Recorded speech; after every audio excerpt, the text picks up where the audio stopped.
Hey y'all, welcome back to my channel. I know I have painted a heron for you in the past. However, I love these birds, so I decided to paint another one when I got some free time. So this is not a commission, this is a painting I just painted because I wanted to, and it was really fun. I kept it really loose, and I just enjoyed it and tried my best not to worry about mistakes or being too fussy, I guess, over every little detail. As usual, I'm using some Arches paper and some silver black velvet brushes, a Princeton Neptune quill brush, and some Master's Touch brushes, which is just the Hobby Lobby brand. These are all M.Graham paints. I used ultramarine blue, their neutral tint, nickel quinacridone gold, quinacridone rust, and quinacridone red to paint this. There are several different ways, depending on the reference photo, that I go about picking colors to use in a painting. In this specific painting, I saw that beak and I knew that I wanted to paint it with quinacridone rust because the beak in the photo reference, which you can see up in the top right, has just this vibrant orange. So I knew that that was a color that I wanted to work with. My second cue in this photo was the pink on the top of the neck and the top of the feathers where the sunlight was hitting it. And also, that photo may be a little bit too small for you to see it, but that pink also fades into a yellow.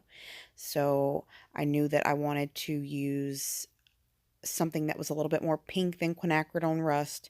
So I picked quinacridone red, and I also used the nickel quinacridone gold to give me those yellow spots. Then after that, I just had to find colors that would neutralize and that were dark enough to give me the darks and the grays and the browns and the rest of the bird. So I picked ultramarine blue, and I just couldn't get quite as dark as I wanted to with just ultramarine blue, so I added in a neutral tint.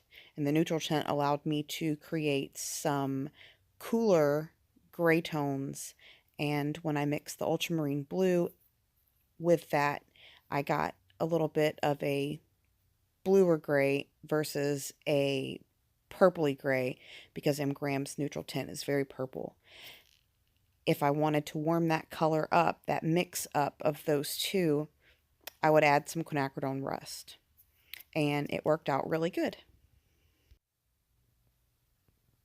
Well, now that we're halfway through the video and I haven't said anything about how I'm actually painting this bird, let me just say that this was a fun piece for me. I have been working really hard on a full sheet that was extremely detailed and tight, and I painted that thing for about a month. Now, it probably wouldn't have taken a normal person a month. I'm a stay-at-home mom, and so I have 4 kids to take care of, and they take up a lot of my time.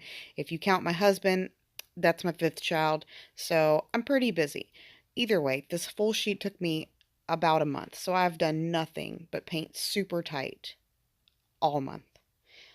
So when I finally got that thing done this weekend, I said, I gotta just throw paint at paper. I had to just throw the paint at the paper. And that's honest to God what I'm doing here. If you look close, I make brush strokes and then I'll just pick areas and I bleed it out. I'll swipe back and forth and then I'll bleed it out. And then I'll charge color into a spot that I think I want darker or lighter. Um, the I guess the secret and the key to playing like that is just knowing the ability of your paint. So we all know when we put paint on dry paper, it doesn't go anywhere, and when we put paint on wet paper, it spreads. But in this case, I used very thick paint, and well, in the darker areas, I use very thick paint. But when you use that very thick paint, it doesn't spread. So that black feather that's underneath my hand right now, I painted that wet and wet. I used paint so thick it would barely come off the brush, and it stayed. You just have to know when to place the color. And I'm not an expert at it either. I think a lot of the masters and the people that you see paint these paintings and you're like, oh my God, how do they do that? I think they're masters of timing.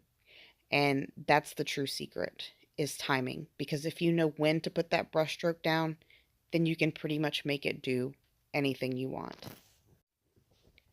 What else I did when I decided that I was going to paint this picture was I forced myself to promise myself not to fuss. I I am usually a very tight painter. I pay attention to details. Sometimes I put in a lot of details way too soon, and it's just really hard for me sometimes to let go and let that hard edge stay there and not try to fix everything and make it perfect. And I think part of that's what makes me a good painter. But the other part, um, it's just hard to let go and let a piece of paper just be a piece of paper, not a potential masterpiece. Not everything you paint's going to be a masterpiece. And so for this painting, I just decided that I was going to have fun and not fuss. And I really enjoyed it. I left hard edges where there are hard edges. I left white speckles in the paper everywhere, and I had fun. And you know what? It's probably one of my favorite. It's at least top five favorite paintings I've done. And I just had to let go. I just had to not worry about it. Who cares? It's a piece of paper. So we're just about done, and I will show you guys another still shot and some up close photos of the texture. I would like to know what you want me to make a video about. Is there any questions that you want answered? If so, leave it in the comments. Please like and subscribe, and I will see you guys next time. Thank you for watching. Bye.